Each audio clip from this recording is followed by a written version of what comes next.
Hello everyone, आज हम सीखेंगे profit and loss appropriation account बनाना। उसके लिए हमें सबसे पहले टी शेप अकाउंट बनाना है।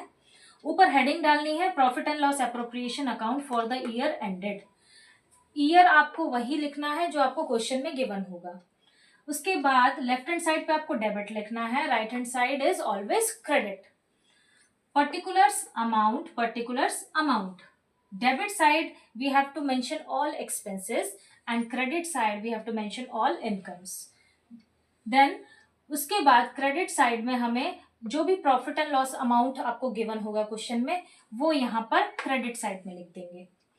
अब बात आती है एक्सपेंसेस की। अब जो भी एक्सपेंसेस आपको पार्टनर्स को देने हैं वो सभी हम यहाँ पर डेबिट साइड लिखेंगे। जैसे to salary to a partner, किसी भी पार्टनर को सैलरी देनी है तो हम हेडिंग डालेंगे to salary to a partner. Partner का नेम यहाँ लिख देंगे, जो भी पार्टनर का नाम होगा डेबिट साइड लिख देंगे। उसके बाद अगर in case any kind of commission we have to provide to the partners, so we have to put it on debit side.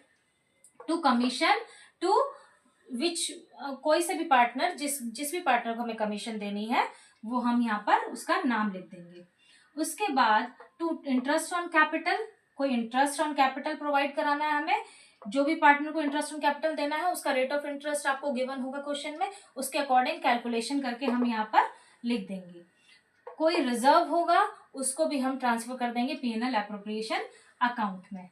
अब प्रॉफिट एंड लॉस हमने लिख दिया था। उसके बाद अगर इंटरेस्ट ऑन ड्रॉइंग गिवन है क्वेश्चन में तो हम इंटरेस्ट ऑन ड्रॉइंग का रेट ऑफ इंटरेस्ट कैलकुलेट करके एस कैपिटल बीस कैपिटल जिस भी पार्टनर को आपको देनी है उसमें ट्रांसफर कर देंगे।